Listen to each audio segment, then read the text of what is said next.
वजदी बेड़ी रब्बा तू मैनू पार लंघाया शुक्र करा मैं तेरा हरदम मैं जो मंगया सो पाया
मेहनत दा पै जावे एह करां दुआवां मैं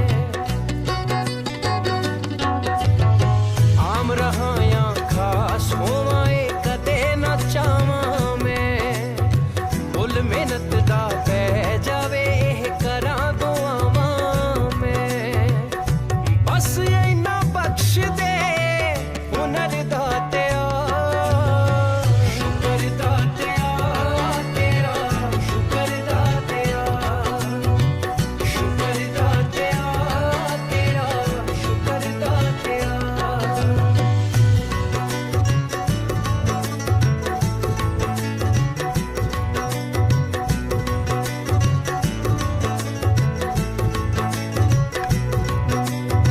कई पैरां तो नंगे फिरदे सिर ते लब्बण छावां मैनू दाता सब कुछ दिता क्यों ना शुक्र मनावां कई पैरां तो नंगे फिरदे सिर ते लब्बण छावां मैनू दाता सब कुछ दिता क्यों ना शुक्र मनावां सौखा कीता साहां सफर दातिया शुक्र दातिया तेरा शुक्र दातिया शुक्र दातिया तेरा शुक्र Datia hello hello hello hello hello hello hello hello hello hello hello hello hello hello hello hello hello hello hello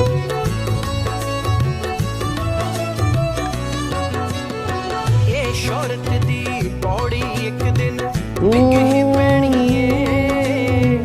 ए पैसे दी दौड़ तां गिल्ला चलदी रहनी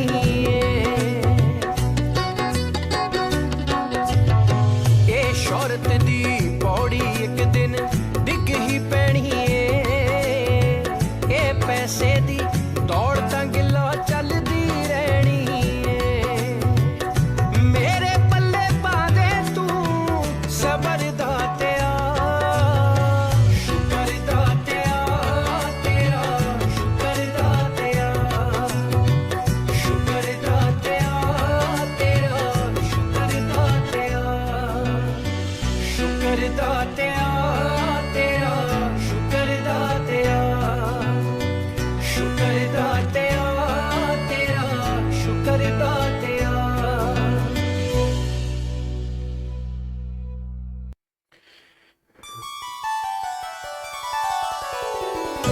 गुड मॉर्निंग जी very good morning very good morning very good morning very good morning क्या हाल चाल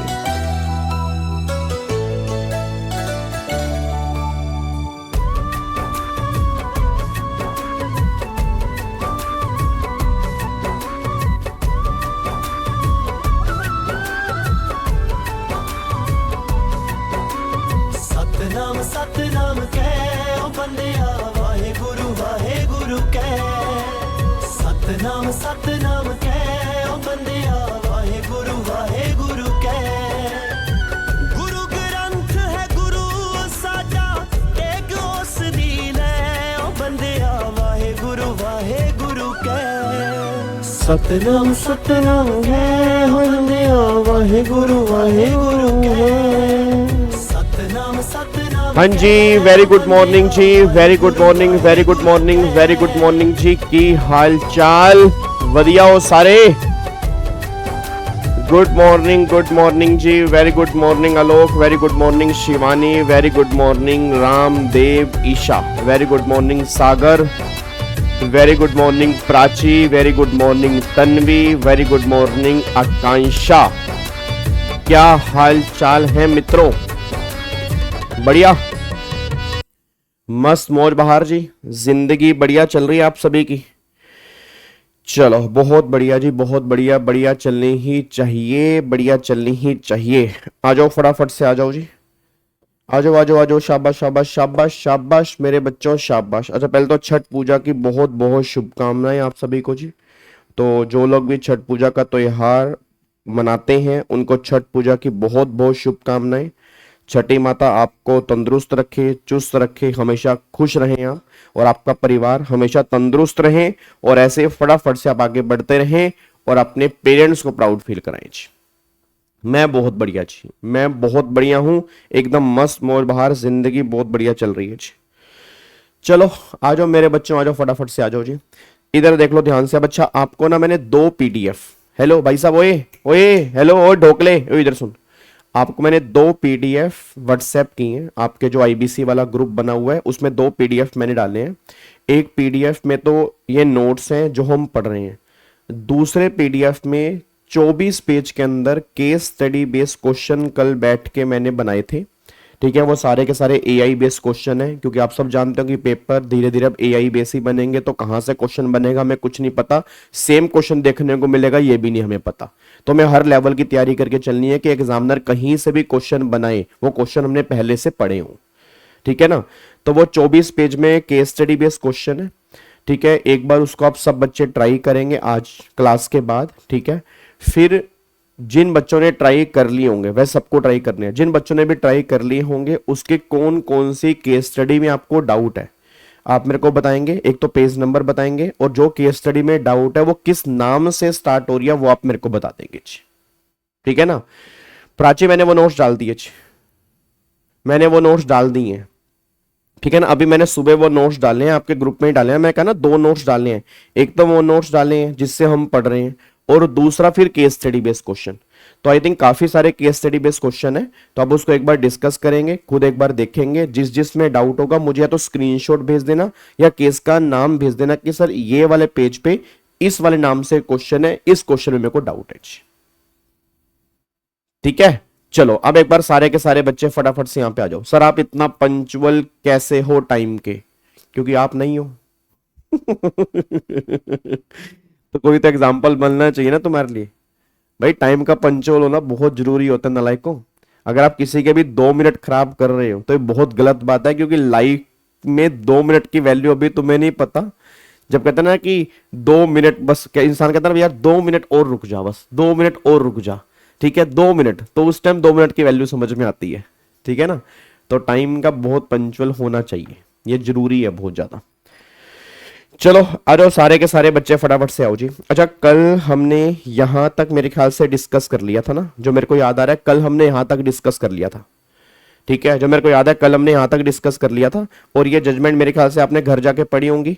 इस जजमेंट के अंदर वही बात लिखी है कि रिलेशनशिप प्रेजेंट में तो चेक करेंगे, रिलेशनशिप पास्ट का भी रिलेशनशिप चेक करेंगे। अगर आपने पास्ट का रिलेशनशिप इस वजह से छोड़ा ताकि तुम COC का पार्ट बन जाओ, तो पास्ट का रिलेशनशिप भी हम कंसीडर करेंगे और तुम्हें COC का पार्ट नहीं बनने देंगे। यही सुप्रीम कोर्ट की जजमेंट में इन्होंने यहां पे बताया हुआ है जी। ठीक है, अगर आपने घर जाके जजमेंट पढ़ी हो, अगर आपने घर जाके जजमेंट पढ़ी हो। ठीक है, अब एक बार सारे बच्चे यहां पे आ जाओ जी। अब यहां से मैंने कहा था कि एक बार आपने ना जरूर पढ़ के आना है। अब मुझे नहीं पता कि आपने घर से होमवर्क किया है नहीं किया। अब एक बार यहां पे आ जाओ। अब वो कह रहे हैं representation of the financial creditor. अब यहां पे ना, अब जो पॉइंट हम यहां पे डिस्कस करने जा रहे हैं, इन सब में फाइनेंशियल क्रेडिटर बहुत सारे हैं। अब फाइनेंशियल क्रेडिटर बहुत सारे हैं, इसका मतलब कह रहे से मैं तुम्हें एग्जांपल देता हूं। एक बात मेरे को बताओ, आपने प्रैक्टिकल लाइफ में कभी सुना होगा कि एक कंपनी को बहुत सारे बैंकों ने मिलकर लोन दिया? आपने कई बार सुना कि कंपनी दिवालिया हो गई, उस कंपनी को कई सारे बैंकों ने मिलकर लोन दिया हुआ था। अब कई सारे बैंक मिलकर जब एक कंपनी को लोन देते हैं, उसको बोलते हैं कंजोर्टियम बोरोइंग या सिंडिकेट फैसिलिटी। मतलब फॉर एग्जांपल ऐसा मान लो रिलायंस कंपनी है, रिलायंस कंपनी को 1,000 करोड़ रुपए का लोन चाहिए। अब एसबीआई अकेला 1,000 करोड़ रुपए का लोन नहीं दे सकता जी। एसबीआई जो है वो अकेला 1,000 करोड़ रुपए का लोन नहीं दे सकता। तो एसबीआई के साथ पीएनबी बैंक मिल गया, इंडियन बैंक मिल गया, इन तीनों बैंकों ने मिलकर रिलायंस कंपनी को 1,000 करोड़ रुपए का लोन दे दिया। एसबीआई ने मान लो फॉर एग्जांपल 500 करोड़ रुपए का दिया, मान लो पीएनबी ने मान लो 300 करोड़ रुपए का दिया, और 200 करोड़ रुपए का जो लोन दिया फॉर एग्जांपल इंडियन बैंक ने दिया। इस बोरोइंग को जो हम नाम देते हैं, इस बोरोइंग को हम नाम देते हैं दैट इज कंजोर्टियम बोरोइंग। बस ये पर ध्यान दो, या इसको हम सिंडिकेट फैसिलिटी भी कहते हैं। अब मुद्दा ये निकल के आ रहा है कि अगर मान लो 3 बैंकों ने मिलकर लोन दिया या 4 बैंकों ने मिलकर लोन दिया, तो क्या है, चारों के चारों बैंक जो हैं अब वो सीओसी का पार्ट बन जाएंगे, या इन चारों में से कोई एक रिप्रेजेंटेटिव होगा जो सीओसी का पार्ट बनेगा?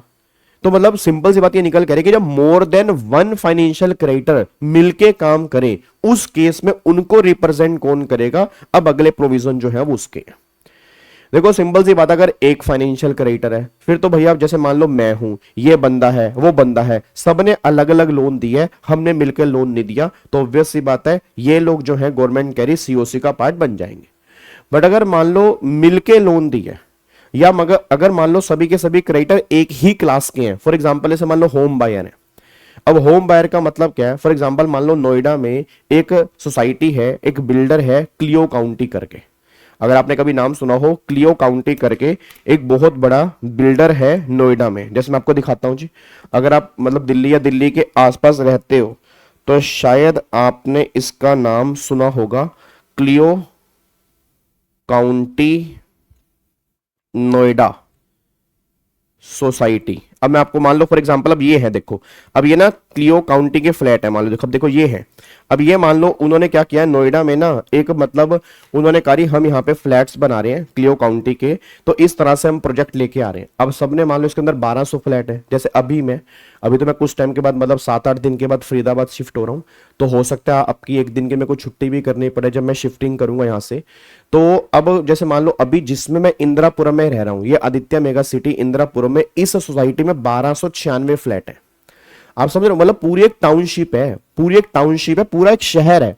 मतलब बहुत सारे टावर्स हैं, अलग अलग टावर्स बने हैं, उन टावर्स के अलग अलग प्लेग्राउंड है, वहां पे खेलने की जगह है। मतलब आपने कभी अगर सोसाइटी के बारे में सुना हो, बहुत फ्लैट्स होते हैं।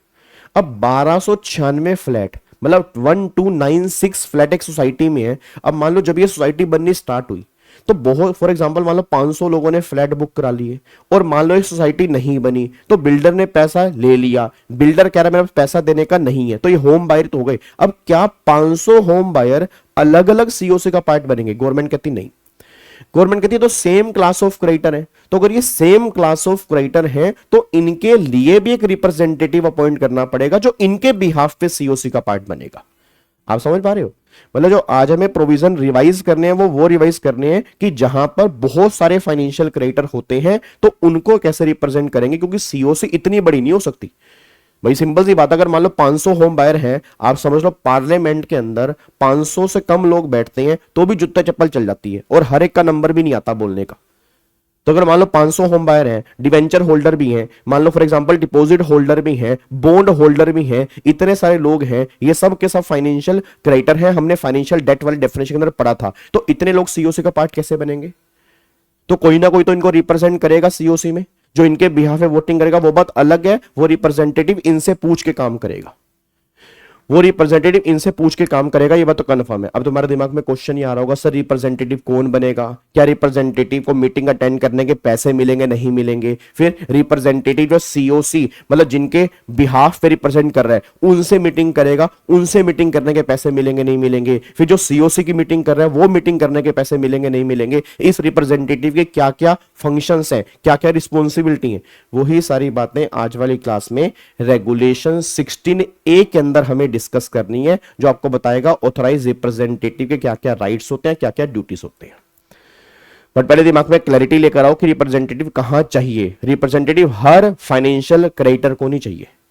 जहां पर सिंडिकेट फैसिलिटी है, कंजोर्टियम बोरोइंग वाला कॉन्सेप्ट है, या जहां पे सेम क्लास ऑफ क्रेडिटर्स होते हैं या डिपॉजिट होल्डर या बॉन्ड होल्डर होते हैं, उस केस में गवर्नमेंट कहती है रिप्रेजेंटेटिव वाला कॉन्सेप्ट चाहिए होता है। क्या बात मेरी समझ में आ रही है? पक्का पक्का। चलो अब एक बार यहां पे आओ, इधर देखो ध्यान से।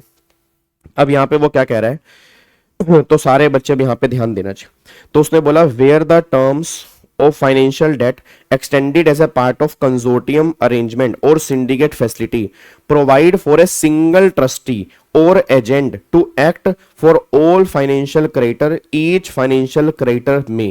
अब जैसे मान लो फॉर एग्जांपल 4 बैंक हैं, 4 बैंकों ने मिलकर इकट्ठा लोन दिया। अब या तो जो कंसोर्टियम एग्रीमेंट बना उसमें उन्होंने लिखा हुआ है कि ये हमारा रिप्रेजेंटेटिव है, उसमें उन्होंने लिखा हुआ है कि ये ट्रस्टी है, ये हमें रिप्रेजेंट करेगा, या उसमें उन्होंने लिखा हुआ है कि ये लीड बैंकर है, ये सबको रिप्रेजेंट करेगा।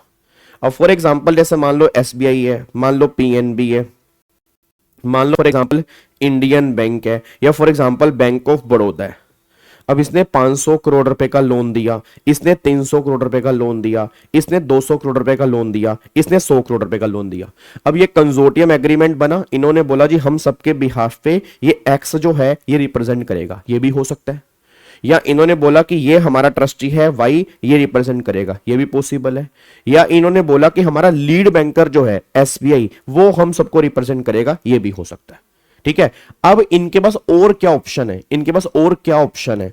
तो पहला ऑप्शन ये है ऑथराइज द ट्रस्टी, जो ट्रस्टी है, और agent to act on the behalf in the committee of creditor to the extent of his voting share. तो फिर क्या करेंगे? पहला ऑप्शन तो ये है कि वो उसी को ही रिप्रेजेंट कर दें कि तुम जाओगे सीओसी में, तुम हम सबको रिप्रेजेंट करोगे, जितना जितना हमारा वोटिंग शेयर है उसके बेस पे तुम हमें रिप्रेजेंट करोगे। अब अगर फॉर एग्जांपल मान लो यहाँ पे 1000 करोड़ रुपए का, तो 50% इसका वोटिंग शेयर है, 30% इसका वोटिंग शेयर है, 20% फॉर एग्जांपल, अच्छा 1000 नहीं मान लो फॉर एग्जांपल, अच्छा यहाँ 100 मान लो, यहाँ 100 मान लो, तो 50 30 10 10 जो इसका वोटिंग शेयर होगा उसके बेस पे वो रिप्रेजेंट करेगा। पहला ऑप्शन तो ये है, पहला ऑप्शन तो ये है।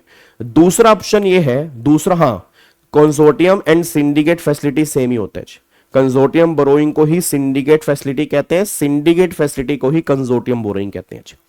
फिर दूसरा ऑप्शन ये है represent himself in the committee of credit to the extent of his voting share. ये अपने आप खुद भी रिप्रेजेंट कर सकते हैं। इट मींस अगर ये चारों बैंक कहें कि हमें अपने आप को रिप्रेजेंट करना है, हम अपने आप को रिप्रेजेंट करेंगे, तो गवर्नमेंट कह कोई दिक्कत नहीं, तुम अपने आप को भी रिप्रेजेंट कर सकते हो, ये ऑप्शन भी तुम्हारे पास है। मतलब या तुम 4 मिलकर एक बंदे को आगे भेज दो, या तुम चारों खुद आगे भी सीओसी का पार्ट बन सकते हो। ये कंसोर्टियम बोरोइंग वाले केस में कॉन्सेप्ट दिया गया। तीसरा ऑप्शन क्या दिया गया? Appoint an insolvency professional other than resolution professional at his own cost to represent himself in the committee of creditor to the extent of voting share. अब अगर मान लो for example State Bank of India कहते हैं मेरे पास time नहीं है, मैं एक मिस्टर वीजी है, ये इसको रिप्रेजेंट कर रहा हूं, ये इंसॉल्वेंसी प्रोफेशनल है, ये मेरे बिहाफ पे सीओसी का पार्ट बनेगा, तो गवर्नमेंट ने कहा अलाउड है, बट ये तुम्हारी कॉस्ट पे होगा, ये तुम्हारी कॉस्ट पे होगा, क्योंकि हमने नहीं बोला। तो जो भी तुम प्रोफेशनल, जो बैंक भी इंसॉल्वेंसी प्रोफेशनल अपॉइंट करके उनको रिप्रेजेंट करना चाहता है, बिल्कुल पॉसिबल है, कोई दिक्कत नहीं है, बट वो उनकी कॉस्ट पे होगा, वो गवर्नमेंट की कॉस्ट पे नहीं होगा।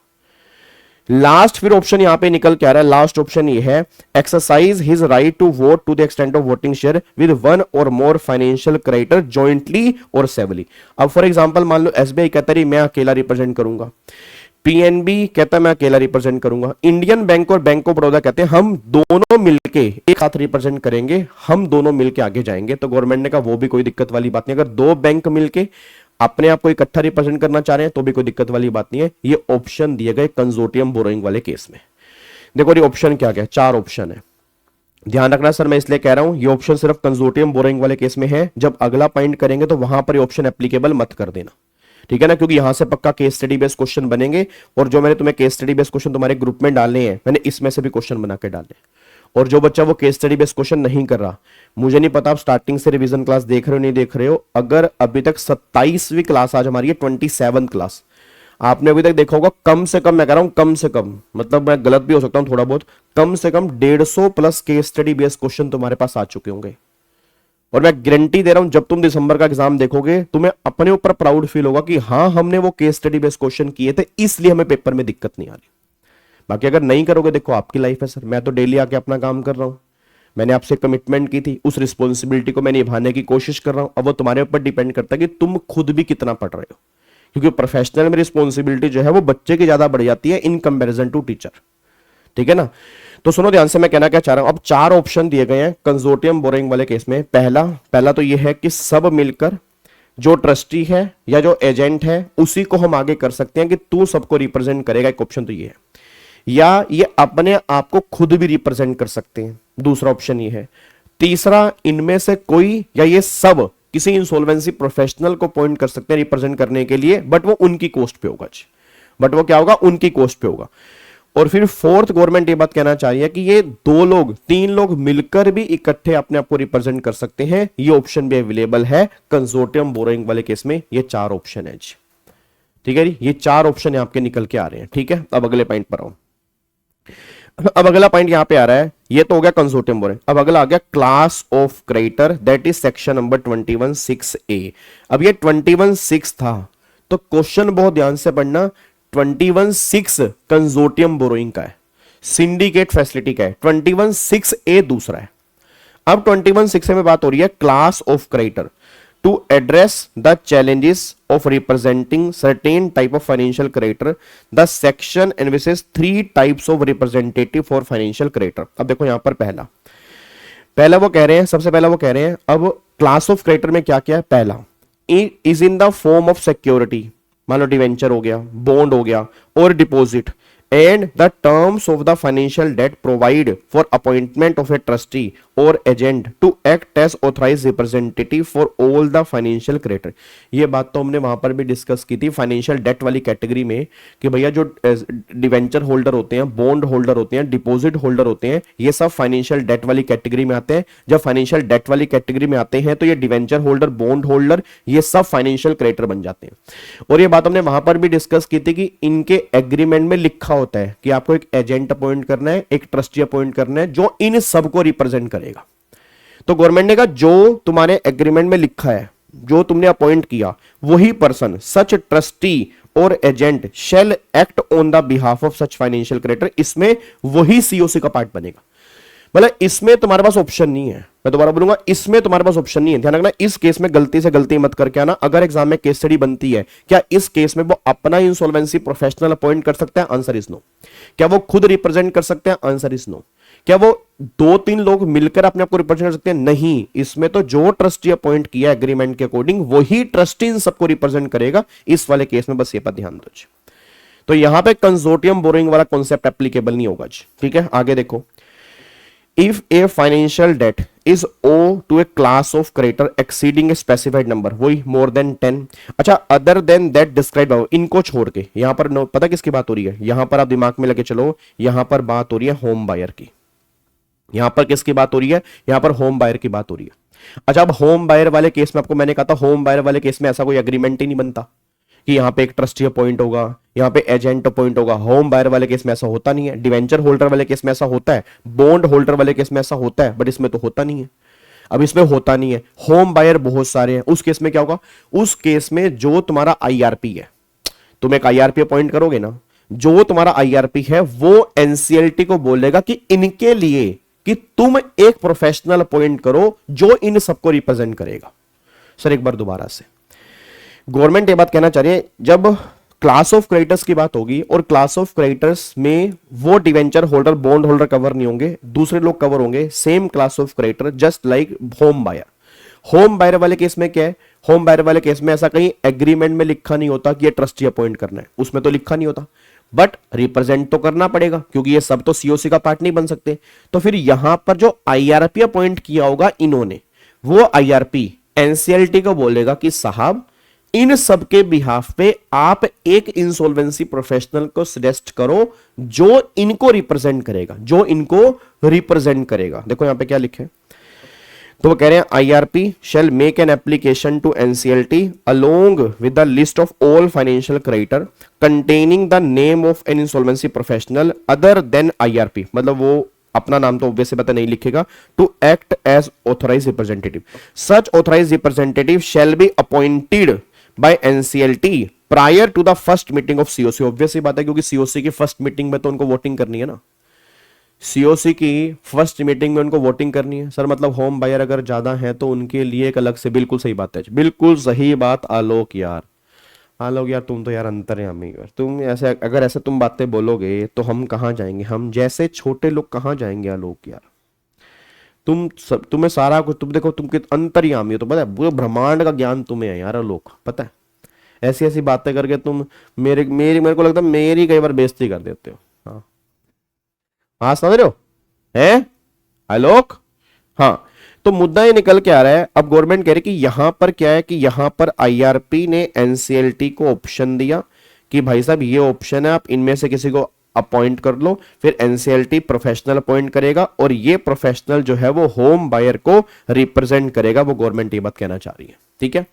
अच्छा अगर मान लो कोई इज रिप्रेजेंटेड बाय गार्जियन, मतलब अगर कोई माइनर है, अगर कोई माइनर है तो माइनर वाले केस में गार्जियन, एग्जीक्यूटर, जो बंदा मर गया तो उसके लिए एग्जीक्यूटर हो गया, मान लो कोई बंदा मर गया उसके लिए एग्जीक्यूटर हो गया जी, ठीक है जी, उसके लिए एग्जीक्यूटर हो गया। उसके बाद और एडमिनिस्ट्रेटर, मतलब कोई ट्रस्ट वाले केस में एडमिनिस्ट्रेटर होगा, तो such person shall act as authorised representative on behalf of such financial creditor, मतलब अगर एक माइनर फाइनेंशियल क्रेडिटर है तो उसके बिहाफ पे गार्जियन आएगा, अगर एक डेड पर्सन फाइनेंशियल क्रेडिटर था उसके बिहाफ पे उसका एग्जीक्यूटर आएगा, तो ये लोग उसको रिप्रेजेंट करेंगे और ये लोग COC का पार्ट बनेंगे जी।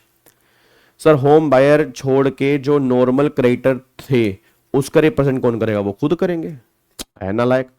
अभी मैंने फिर वो बात होगी ना, रामायण खत्म होगी सर, एक बात तो ये सीता कौन थी सर जी, सीता ना पल्ले पड़ रही है, सीता कहां से आ गई, सीता तो पूरी रामायण में थी नहीं।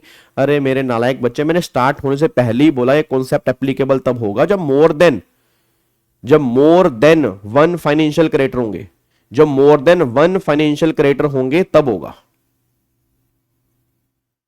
सर एग्जाम में पूरा सेक्शन 21 आ सकता है, not possible, not possible, not possible जी, एग्जाम में सेक्शन 21 पूरा नहीं आ सकता जी।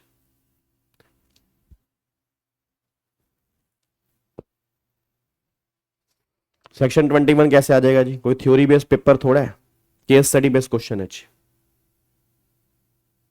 केस स्टडी बेस्ड क्वेश्चन है। एग्जीक्यूटर माइनर कैसे होगा, एग्जीक्यूटर माइनर नहीं हो सकता, मेजर ही होगा। एग्जीक्यूटर ध्यान रखना, एग्जीक्यूटर माइनर कैसे हो जाएगा, एग्जीक्यूटर जो होगा वो मेजर ही होगा भाई, ठीक है ना। एग्जीक्यूटर जो होगा वो यहां पर मेजर ही निकल के आएगा, वो यहां पर माइनर निकल के नहीं आएगा, बस ये पर ध्यान दो। क्या बात मेरी समझ में आ रही है, तो यहां पर माइनर की बात नहीं, यहां पर एग्जीक्यूटर जो होगा वो आपका ऑब्वियस सी बात है मेजर होगा,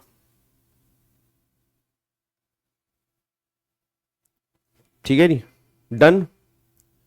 चलो अब सुनो ध्यान से, अब क्रक्स क्या निकल कर, एक बार क्रक्स सुन लो जी, ठीक है, एक बार क्रक्स सुन लो, क्रक्स क्या निकल के आ रहा है। क्रक्स ये निकल के आ रहा है, इधर सुनो ध्यान से, क्रक्स क्या है।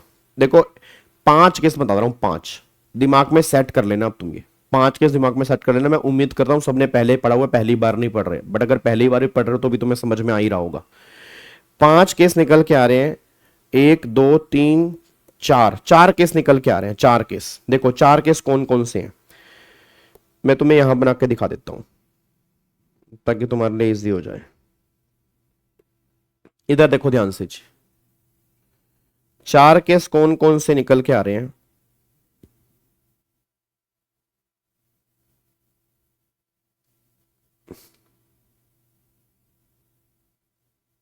लो जी, अब यहां पे आना, जैसे मान लो यहां पे 4 केस की अगर बात करूंगा तो 4 केस में 2 केस मैंने बना दिए, एक केस तो ये हो गया, 3 केस इधर आ गए। एक केस तो हो गया कंजोर्टियम बोरोइंग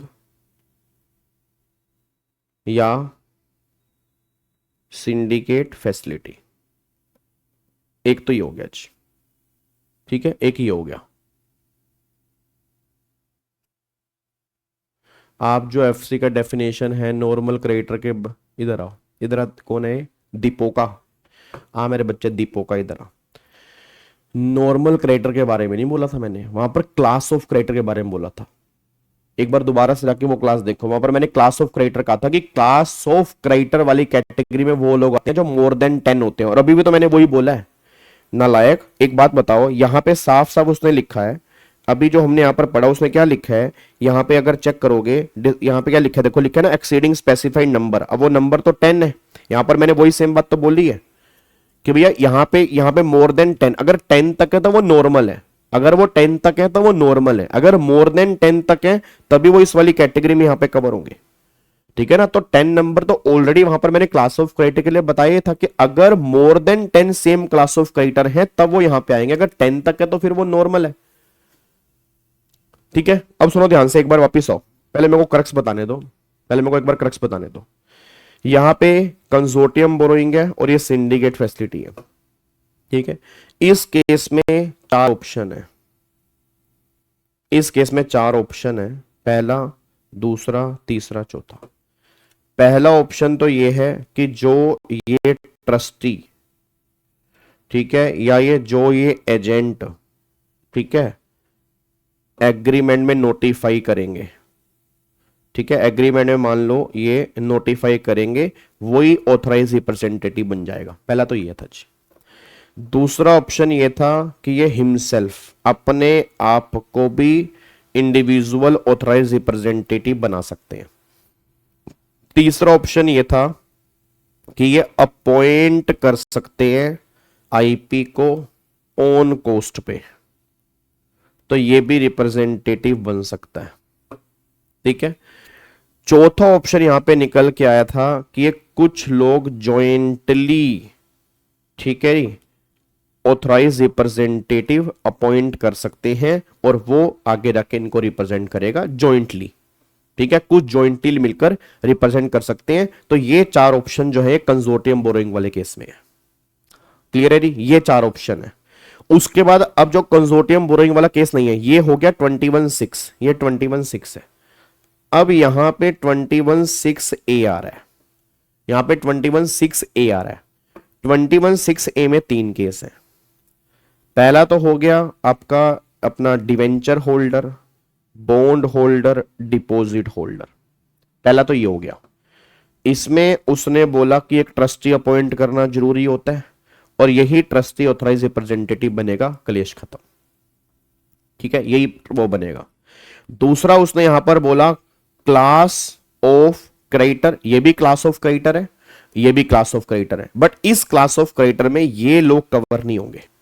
तो अगर ये लोग कवर नहीं होंगे तो इसमें मैं बात कर लेता हूं होम बायर की, होम बायर कर लेता हूं। ऑब्वियसली बात है मोर देन 10 होनी चाहिए, मैं उसकी बात बीच में लेके नहीं आ रहा क्योंकि वो ऑलरेडी स्पेसिफाइड नंबर 10 है। तो होम बायर है। अब होम बायर वाले केस में क्या होगा, इनका कोई ट्रस्टी तो है नहीं, इन्होंने एक आईआरपी अपॉइंट किया होगा। आईआरपी एनसीएलटी को, ठीक है, एक इंसॉल्वेंसी प्रोफेशनल का नाम देगा और एनसीएलटी अपॉइंट करेगा एक इंसॉल्वेंसी प्रोफेशनल, और जो वो अपॉइंट करेगा वो ऑथराइज रिप्रेजेंटेटिव बन जाएगा। ये पॉइंट यहां पे आ गया, ये इस केस में आ गया जो होम बायर वाला केस है। ठीक है, कि यहां पे आईआरपी एनसीएलटी को बोलेगा, एनसीएलटी अपॉइंट करेगा, जो अपॉइंट करेगा वो रिप्रेजेंटेटिव बन जाएगा। ठीक है, फिर तीसरा केस यहां पे आ गया जी आपका गार्जियन वाला। माइनर वाले केस में गार्जियन हो गया, डेड पर्सन वाले केस में एग्जीक्यूटर हो गया। जो पागल वागल है, मेंटली इनकैपेबल है, तो उस केस में उनका आपका एग्जीक्यूटर के अलावा और कौन था जी, एग्जीक्यूटर के अलावा आपका यहाँ पे एक पर्सन और था, एडमिनिस्ट्रेटर हो गया, तो एडमिनिस्ट्रेटर हो गया। तो ये सब लोग ऑथराइज रिप्रेजेंटेटिव बनेंगे उनके बिहाफ पे, जो सीओसी का पार्ट बनेंगे।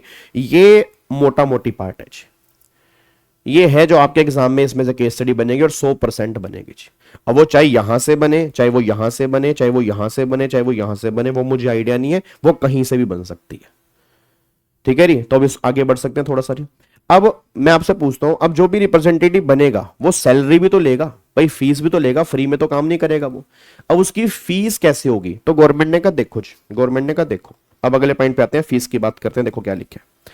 अब गवर्नमेंट ने कहा such AR shall attend meeting of committee of creditor and vote on behalf of each financial creditor to the extent of his voting share the remuneration payable to the authorised representative. अब जो remuneration है ना, अब जो remuneration है, कोई बच्चा अगर ग्रुप में ऐड है, मैं उससे निवेदन करूंगा, अगर आप मेरी बात मान सकते हो, मैंने अभी तक जितने पीडीएफ ग्रुप में डाले हैं, आप एक गूगल ड्राइव का लिंक बना लो, उस लिंक में वो सारे पीडीएफ डाल दो और वो लिंक आप ग्रुप में डाल दो, क्योंकि मेरे को सारे पीडीएफ देखने पड़ेंगे दोबारा से।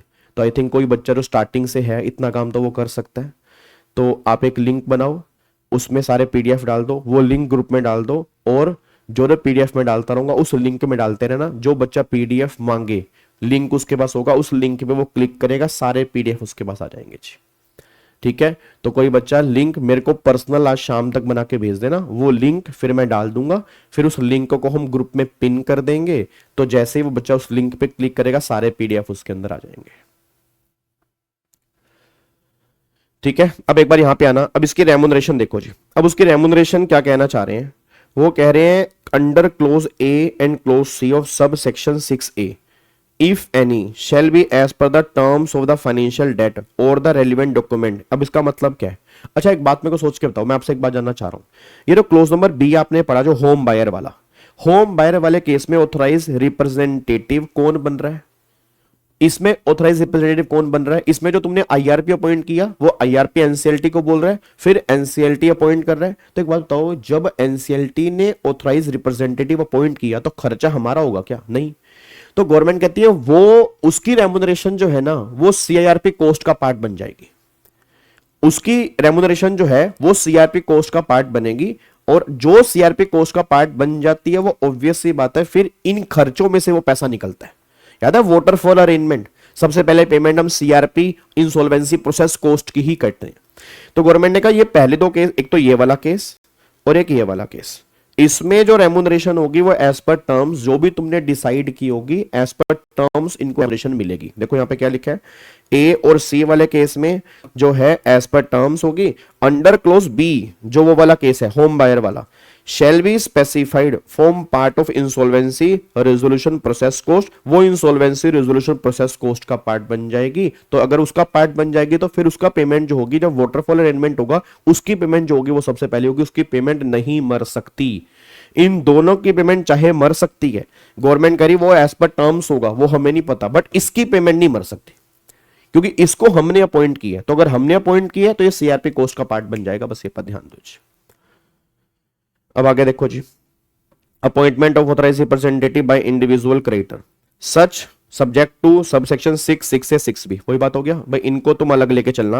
Any creditor who is a member of the committee of creditor, जैसे जो बच्चा कहता सर नॉर्मल क्रेडिटर, ये बात उसकी हो रही है, may appoint an insolvency professional other than resolution professional to represent such creditor in a meeting to committee along with responsibility for paying fee to such insolvency professional. Obvious ही बात है।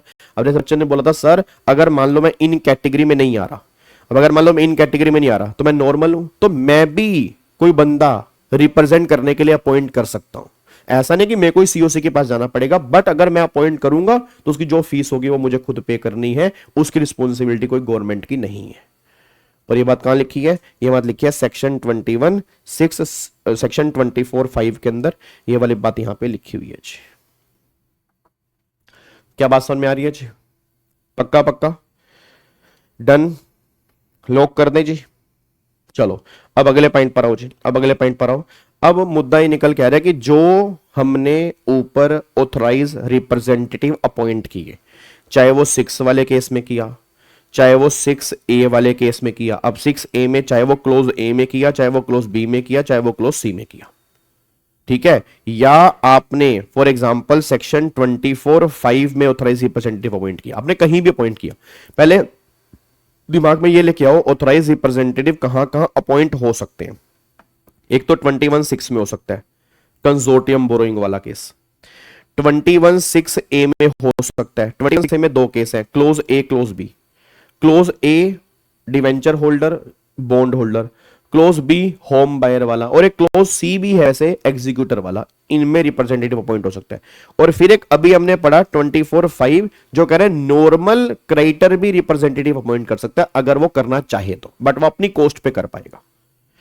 अब इन सब केस में क्या पॉइंट हो रहा है जी, इन सब केस में ऑथराइज रिप्रेजेंटेटिव अपॉइंट हो रहा है। अगर आप चेक करोगे इन सब केस में रिप्रेजेंटेटिव अपॉइंट हो रहा है। अब इनके क्या क्या रोल हैं और क्या क्या रिस्पॉन्सिबिलिटी हैं, अब उसकी बताने की बात हो रही है। देखो यहां पे क्या लिखा है जी, कह रहा है AR are the agent trustee of the creditor class of creditor, they represent and must act in accordance with the their instruction. The role responsibility and right of AR under section 21(6), मतलब जो representative appoint किया 21(6) में या 21(6) से और section 24(5) जो भी हम पढ़ के आए हैं, are set out in section 25A, ये हम पढ़ चुके हैं। अबे नालायक को याद करो, 25A हमने पढ़ा नहीं था क्या ऊपर? अबे यार कैसी बात करते हो, ये जो भी हम 25A हम पढ़ के आए हैं ऊपर, कहां पे था वो हमारा 25A हमने यहां पे कहीं पढ़ा था, ऑथराइज रिप्रेजेंटेटिव के राइट्स एंड ड्यूटीज, यहां पर ही हमने कहीं पढ़ा था। बोलो हाँ, पढ़ा तो था यार, मेरे को ऐसा क्यों याद आ रहा है, कहाँ गया वो? सेक्शन 25 में पढ़ा था यार, ऐसे नहीं हो सकता, मेरे को पक्का पक्का याद है। बताओ कहाँ पढ़ा था, कहीं तो था यार।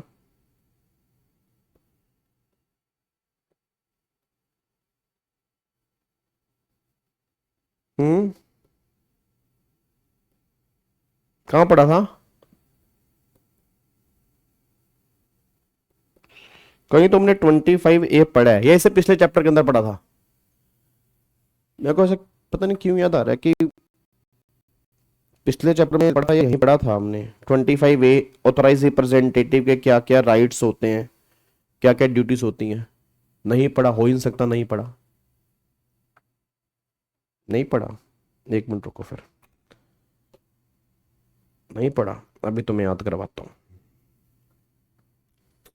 अभी तुम्हें याद करवा देता हूँ, रुक तो जाओ मेरे बच्चों। और अभी तुम्हें दिखाऊंगा ना, फिर मत कहना कि ये अपने हमें डांटा क्यों है। नहीं पढ़ा ना, ऐसा हो ही नहीं सकता नहीं पढ़ा हो, क्योंकि 25A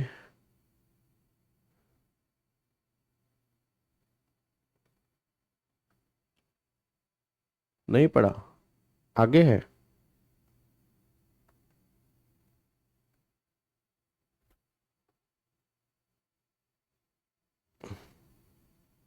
चलो छोड़ो,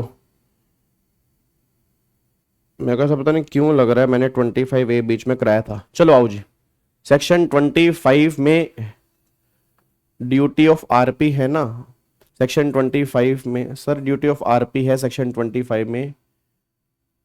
यस सर पढ़ा है। अरे मेरे को दिखाओ तो सही कहाँ पे है, मेरे को दिख नहीं रहा, बट मेरे को सब पक्का याद आ रहा है मैंने सेक्शन 25A कहीं पर बताया तुम्हें, मेरे को पेज नंबर नहीं याद आ रहा।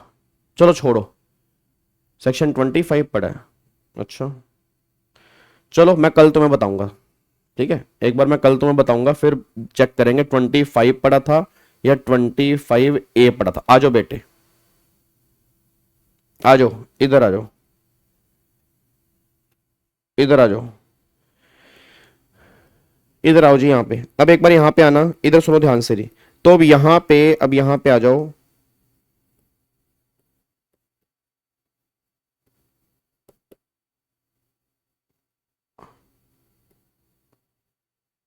हाँ ये 25A हमने नहीं पढ़ा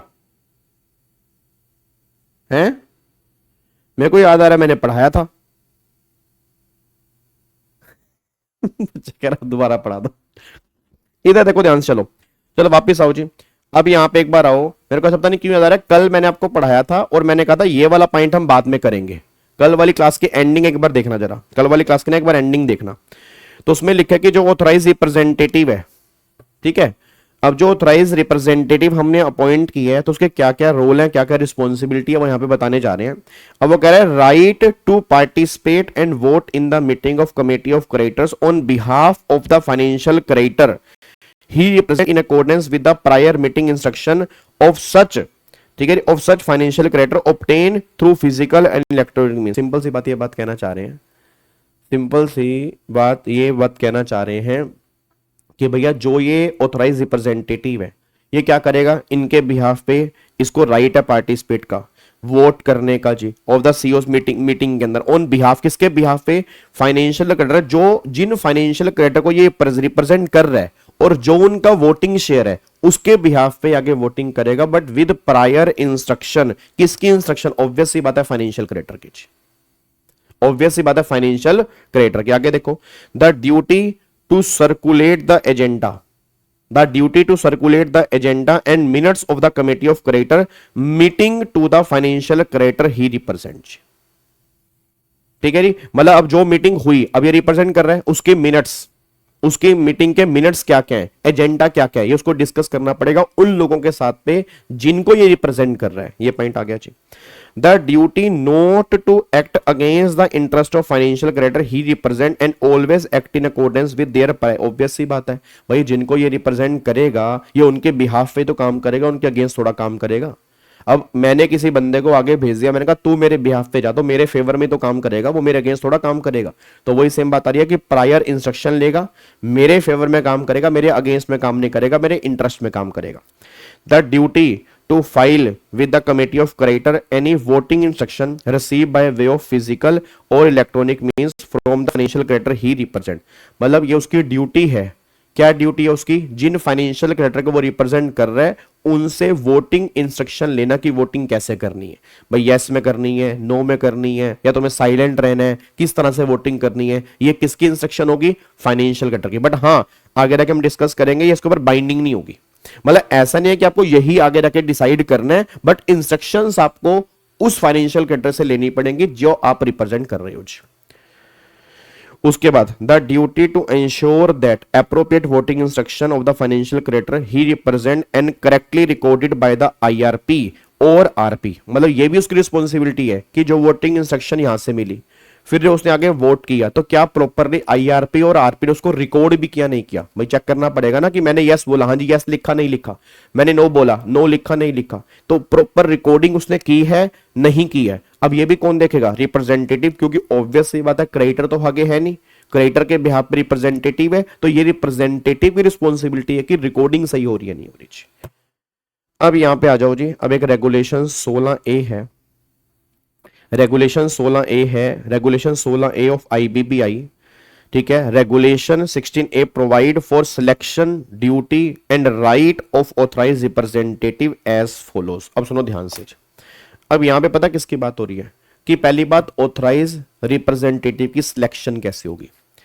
याद आपको मैंने कहा था कि एक हमारा क्लोज नंबर B था जो होम बायर वाला, अगर आप याद आ रहा होम बायर वाला, तो होम बायर वाले केस में क्या था, होम बायर वाले केस में आईआरपी जो है वो एनसीएलटी को बोलता है कि अपॉइंट कर दो, फिर एनसीएलटी अपॉइंट करता है, तो ये सिलेक्शन कैसे होगी, मतलब जो किस आईआरपी का नाम आगे एनसीएलटी को दिया जाएगा, भाई आईआरपी ने एक नाम दिया ना एनसीएलटी को और एनसीएलटी फिर अपॉइंटमेंट करेगा उसकी, तो किसका नाम आगे दिया जाएगा, कौन सा नाम एनसीएलटी के पास आगे जाएगा ताकि एनसीएलटी उसको अपॉइंट कर सके, उसकी सिलेक्शन किस बेस पे होगी, वो सारी बातें यहां पे हैं। उसके क्या क्या राइट्स होंगे, क्या क्या ड्यूटीज होंगे, कितनी फीस उसको मिलेगी, ये सारी बातें भी यहां पे आती हैं। अच्छी, अब एक बार यहां पे चेक करो, देखो वो क्या कह रहा है, कह रहा है सिलेक्शन ऑफ ऑथराइज रिप्रेजेंटेटिव, तो कह रहा है interim resolution professional shall select insolvency professional who is the choice of the highest number of financial creditor in class in form CA receive proof. मतलब सिंपल सी बात है, जो ज्यादा फाइनेंशियल क्रेडिटर जिसको वोट करेंगे, फॉर एग्जांपल मान लो 2 लोगों के नाम दिए, अब 2 लोगों के नाम में एक के नाम पर ज्यादा वोट आए तो उसको फिर आगे हम भेजेंगे कि हाँ भाई इसको आप अपॉइंट कर लो।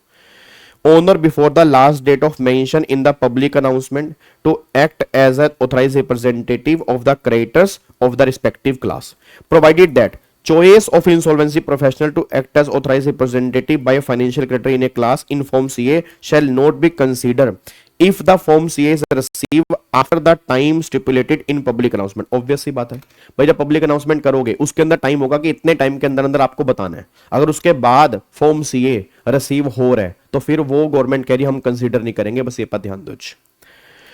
अब application to AA for appointment of authorise representative, A का मतलब एडजुडिकेटिंग अथॉरिटी। कह रहे हैं IRP shall apply to the NCLT for appointment of authorise representative selected under sub regulation 1, जो सब रेगुलेशन 1 में सिलेक्ट हुआ, जिसको हाईएस्ट वोट मिले उसको एनसीएलटी को दे देंगे with in 2 days of the verification of claim receiving under sub regulation 1 of regulation 12। भाई जो क्रेडिटर्स के क्लेम आए उस क्लेम को वेरीफाई कर दिया, फिर नाम और जो हाईएस्ट वोट मिले उसका नाम हमारे पास आ गया। अब हम वो दे देंगे एनसीएलटी को कि भाई साहब अब तुम इसको अपॉइंट कर सकते हो, provided that till the application for appointment of authorized representative for class of creditor is under consideration before NCLT, the insolvency professional selected under sub-regulation 1 shall act as interim representative for such class of creditor and shall be entitled to attend the meeting of committee and shall have right and duty on the behalf of authorized। क्या कहना चाह रहे हैं जी? कह रहे हैं जब तक एनसीएलटी अपॉइंट नहीं करता प्रॉपर तरीके से उसको ऑथराइज रिप्रेजेंटेटिव, तब तक वो इंटरिम ऑथराइज रिप्रेजेंटेटिव है। और उसके बीच में अगर कोई मीटिंग हो रही है तो आप उसका पार्ट बन सकते हो, आप उसकी वोटिंग भी कर सकते हो, कोई दिक्कत वाली बात नहीं है। जब अपॉइंट हो जाओगे तो फिर अकॉर्डिंगली आप रिप्रेजेंटेटिव के पॉइंट ऑफ व्यू से काम करोगे। जैसे होता नहीं आईआरपी से आईआरपी, ऐसे यहां पे आईएआर से फिर आप बाद में जाके एआर बनोगे जी। डिले इन अपॉइंटमेंट, अगर कोई डिले हो रही है अपॉइंटमेंट में, any delay in appointment of authorise representative और any class of creditor shall not affect the validity of any decision taken by the committee. Obvious सी बात है।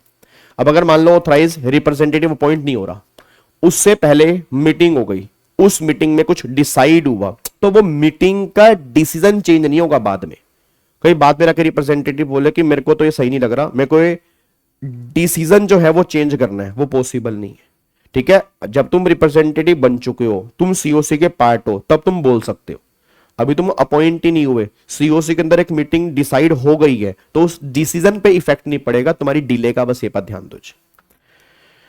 रिप्लेसमेंट ऑफ एआरजी, रिप्लेसमेंट भी हो सकती है। The financial creditor in the class representing not less than 10%, मतलब अगर कोई फाइनेंशियल क्रेडिटर 10% और मोर वोटिंग पावर होल्ड कर रहा है, may seek replacement of representative with an insolvency professional of their choice by making a request to IRP or RP, who shall circulate such request to the creditors in that class and announce a voting window open for at least 24 hours। वो ये बात कहना चाह रहे हैं कि भाई साहब अगर मान लो मेरे पास 15% की वोटिंग पावर है, हाँ तो आपके पास पुराना मॉड्यूल होगा जी, ये भी लेटेस्ट मॉड्यूल है, जो बिल्कुल लेटेस्ट वाला है, ये वो मॉड्यूल है। अब सुनो ध्यान से, मैं कहना क्या चाह रहा हूं। अब क्या है कि मान लो, क्या कह रहा था मैं, हाँ कि मैं कह रहा था कि अब मान लो फॉर एग्जांपल किसी पर्सन के पास 15% की वोटिंग पावर है, वो ये चाह रहा है कि ये रिप्रेजेंटेटिव को अपॉइंट नहीं करना, दूसरे को अपॉइंट करना है, हो सकता है, बट उसकी रिक्वेस्ट सबके पास जाएगी जो सेम क्लास ऑफ क्रेडिटर है। वोटिंग विंडो ओपन होगी, वोटिंग विंडो ओपन होगी, फिर वो सामने वाले बंदे वोट करेंगे, फिर उसके बेस पे उसका नाम फिर आगे एनसीएलटी के पास जाएगा। देखो यहाँ पे क्या लिखा है, information and means of communication to be provided to authorized representative। अब वो कह रहे हैं IRP shall provide the list of creditor in each class to the representative authorized representative respective authorized representative appointed by the NCLT। फिर जिनके behalf पे वो represent कर रहा है उस सबकी लिस्ट उसको दे दी जाएगी ऑथराइज रिप्रेजेंटेटिव को कि ये उसकी लिस्ट है, तुम इन सबको रिप्रेजेंट कर रहे हो, तुम इन सबको रिप्रेजेंट कर रहे हो। उसके बाद देखो री, द इंटरिम रेजोल्यूशन प्रोफेशनल और the resolution professional as the case may be shall provided an updated list of creditor in each class to the respective authorised representative as the list is updated. जैसे जैसे list वो update होगी वैसे वैसे वो list updated होती रहेगी। Clarification: the authorized representative shall have no role in receipt or verification of claim of creditor of the class। Obviously बात है, इसका काम क्लेम रिसीव करना है, वेरीफाई करना नहीं है, वो आईआरपी का काम है। वो सारा काम किसका? आईआरपी का। इसका काम यह है कि मैं किनको रिप्रेजेंट कर रहा हूं। The IRP or RP as the case may be shall provide electronic means of communication between the authorized representative and class of creditor। अब इन दोनों के बीच में IRP की रिस्पॉन्सिबिलिटी है वो जूम मीटिंग कराए या गूगल मीट कराए कि हाँ भाई जैसे मैं किसको रिप्रेजेंट कर रहा हूं उनसे मैं बातचीत करूंगा क्योंकि मुझे उनके बिहाफ पे आगे वोटिंग कर रही है। अब वोटिंग शेयर जी, अब देखो वोटिंग कैसे करेगा, तो सिंपल सी बात है, जिन जिन के बिहाफ है वो वोटिंग कर रहा है, जिन जिन के बिहाफ है वो वोटिंग कर रहा है, तो उतने उतने वोटिंग शेयर उसके हो जाएंगे जी। यहां पे देखो क्या लिखा है, the voting share of A creditor in a class shall B proportionate to the financial debt which include an interest rate at 8% per annum unless a different rate has been provided agreed to between the parties। का मतलब क्या, इसका मतलब ये है, याद है अब होम बायर वाले केस में क्या होता है। अच्छा ये आपको बता दूं, ये सारी की सारी जो ये रेगुलेशन है ना, ये किस पे लग रही है, ये सेक्शन 21(6)(a) के क्लोज ए पे लग रही है। नहीं, वहां पे तो ट्रस्टी अपॉइंट होता है रिप्रेजेंटेटिव, वहां तो कोई दिक्कत ही नहीं है। क्या ये सारी रेगुलेशन क्लोज सी पे लग रही है? नहीं, ये सारी रेगुलेशन जो है ये क्लोज बी पे लग रही है। ये किस पे लग रही है? ये क्लोज बी पे लग रही है। तो ये जो हम रेगुलेशन 16A पढ़ रहे हैं ना, ये 21(6)(a) के क्लोज बी के लिए पढ़ रहे हैं। ये बात ध्यान देना चाहिए, ए और सी के लिए नहीं पढ़ रहे। आप चेक करो, उसी की तो बात हो रही है कि नाम कौन जाएगा, तो नाम आगे कब जाता है। ये IRP की बातें कहां पे होती हैं? क्लोज बी में होती है ना। तो सारी की सारी बातें क्लोज बी की हो रही हैं कि जहां पे होम बायर की बात हो रही है। आप समझ, जहां पे होम बायर की बात हो रही है, ये दिमाग में लेके चलना चाहिए। उसके बाद एक हो रही है वोटिंग शेयर। अब होम बायर वाले केस में देखो क्या होता है, हमने पैसे एडवांस में दिए हैं। अब वहां पे इंटरेस्ट रेट तो होता नहीं भाई, नॉर्मल लोन में तो इंटरेस्ट भी होता है, होम बायर वाले केस में इंटरेस्ट तो होता नहीं।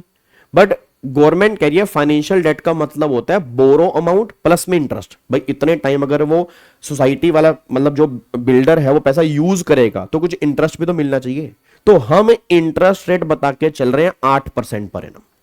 अगर कुछ और एग्रीमेंट में लिखा है तो वो ले लो, नहीं है तो 8% पर एनम तुम्हें ऐड करना ही पड़ेगा। मैं दोबारा बोल दूं, 8% पर एनम तुम्हें ऐड करना ही पड़ेगा। मतलब क्या है, जैसे मान लो for example mister VG, mister TG, mister SG, मैंने बिल्डर को 500 करोड़ रुपए दिए, इसने बिल्डर को 200 करोड़ रुपए दिए, इसने बिल्डर को 100 करोड़ रुपए दिए।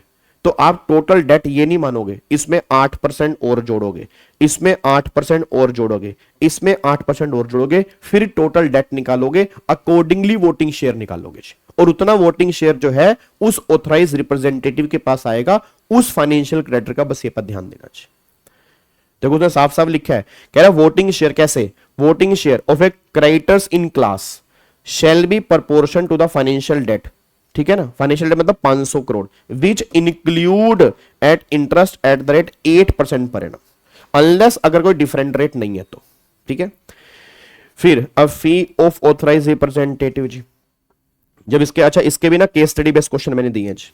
इसके भी ना जब तुम केस स्टडी बेस्ड क्वेश्चन करोगे ना, इसके भी केस स्टडी बेस्ड क्वेश्चन है, तुम्हें करके मजा आएगा, तुम्हें फिर क्लैरिटी फील होगी कि एक्चुअल में क्या है जी।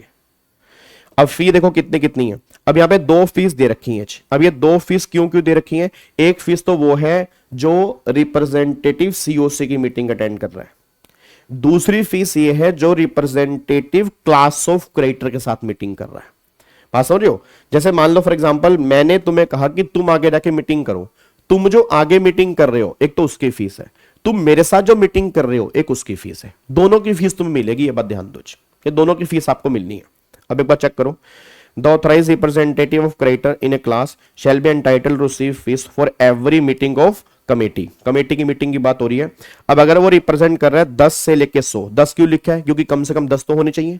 अगर वो 10 से कम है तो फिर वो क्लास ऑफ क्रेडिटर ही नहीं है, कम से कम 10 तो होने चाहिए। तो 10 से लेके 100, 30,000 रुपए पर मीटिंग की फीस है भाई साहब। अगर आप 101 से 1000, 40,000 रुपए की फीस है।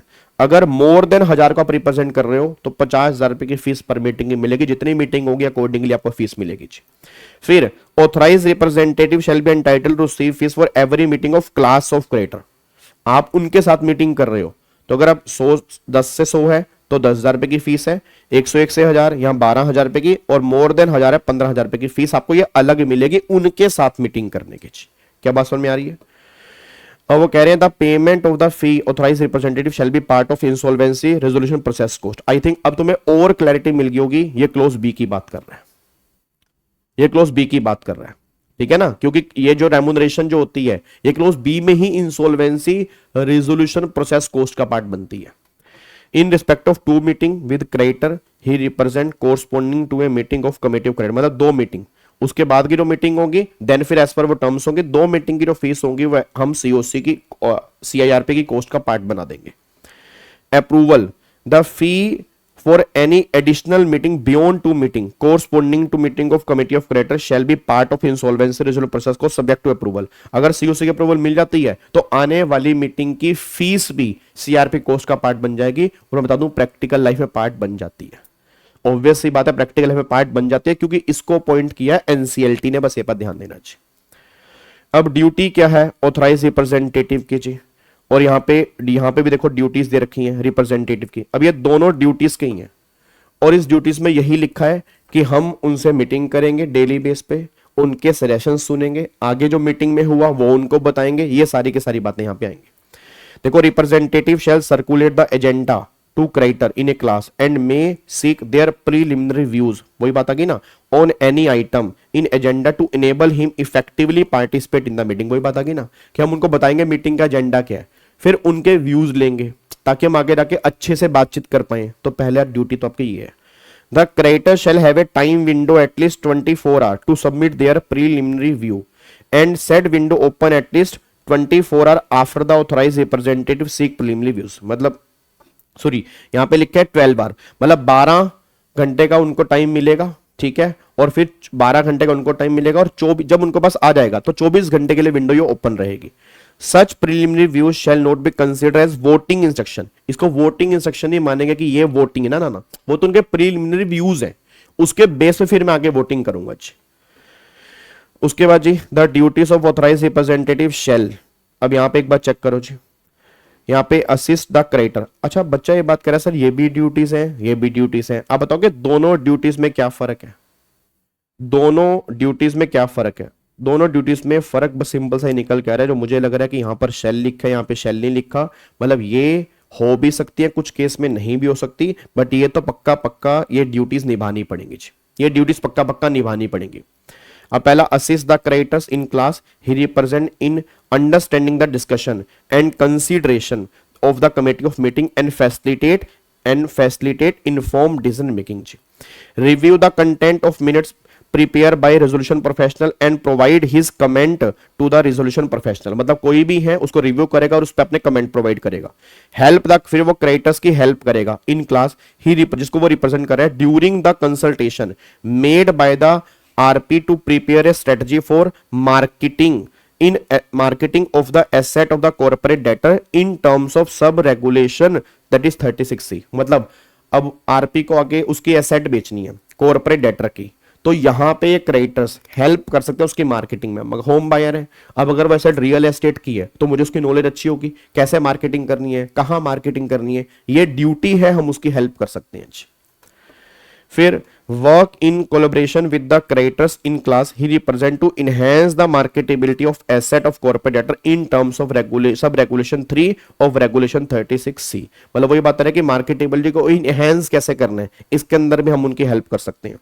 Assist the creditor in class, he represent in evaluating the resolution plan, मतलब मैं हेल्प करवा सकता हूं क्रेडिटर की इवेल्युएट करने में कि रेजोल्यूशन प्लान सही है या नहीं है, इसके अंदर मैं हेल्प करवा सकता हूं। फिर ensure that creditor in class he represent have access to any information or document required to form an opinion on issue discussion in the committee, मतलब जितने भी डॉक्यूमेंट्स मेरे उसको क्रेडिटर्स को चाहिए वो प्रोवाइड करवाना भी ये मेरी ड्यूटी है क्या, ताकि वो अकॉर्डिंगली अपना डिसीजन बना सकें कि जो ये रेजोल्यूशन प्लान आया वो सही है या नहीं है। उसके बाद देखो update regularly the creditors in a class, represent उनको अपडेट करना डेली बेस पे क्या प्रोग्रेस हो रही है मीटिंग में। मेक सजेशंस और for modification of resolution plan, उनसे सजेशंस मांगना, बताओ भाई ये रेजोल्यूशन प्लान है इसमें कोई चेंज करना है नहीं करना है, ये सारी बातें। Record proceeding and prepare the minutes of meeting, proceeding record हुई है नहीं हुई और फिर उसके मिनट्स उनको देना जी। Act as a representative for the creditor in class before the NCLT, ठीक है, और अदर रेगुलेटरी अथॉरिटी, मतलब ये बात करेगा क्या करेगा, act as a representative for the creditor in class, he represent in representation before the NCLT, मतलब जब NCLT ने अपॉइंट किया उससे पहले भी वो उनको as a authorise representative appoint करेगा। जैसे याद है मैंने कहा था इंटरिम ऑथराइज रिप्रेजेंटेटिव, तो वही बात यहां पे लिखी हुई है बस, और यहां पे कुछ एडिशनल रिस्पॉन्सिबिलिटी भी उसको दे सकते हैं। तो ये पॉइंट आपके यहां पे है, ये पूरी की पूरी ड्यूटीज है। ये आपकी रेगुलेशन 16A है।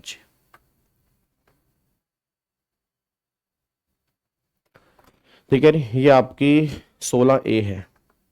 सर IBC की समरी बुक कब तक आएगी? बहुत जल्दी, मतलब चांसेस हैं, मैं बात करता हूँ जी।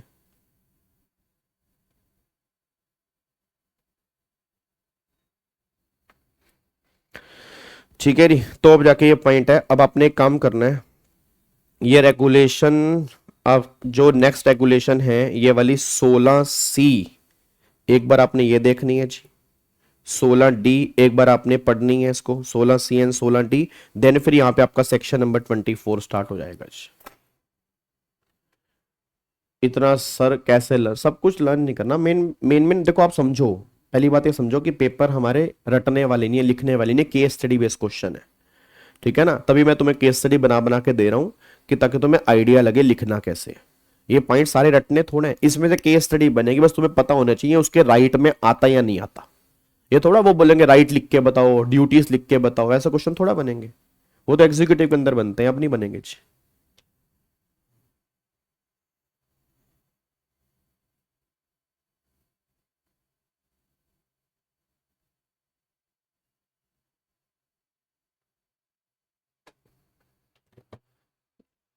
देन मेरे में तो है ही नहीं, तो बेटे आप में नहीं है, उसका मतलब ये नहीं है नहीं है, मॉड्यूल डाउनलोड करो नए वाला, ठीक है ना, नए वाला मॉड्यूल डाउनलोड करो, उसके अंदर होगा, क्योंकि मैंने आपकी वेबसाइट से मॉड्यूल डाउनलोड किया है, ये ICSI का ही है जी, ये ICSI का ही है जी,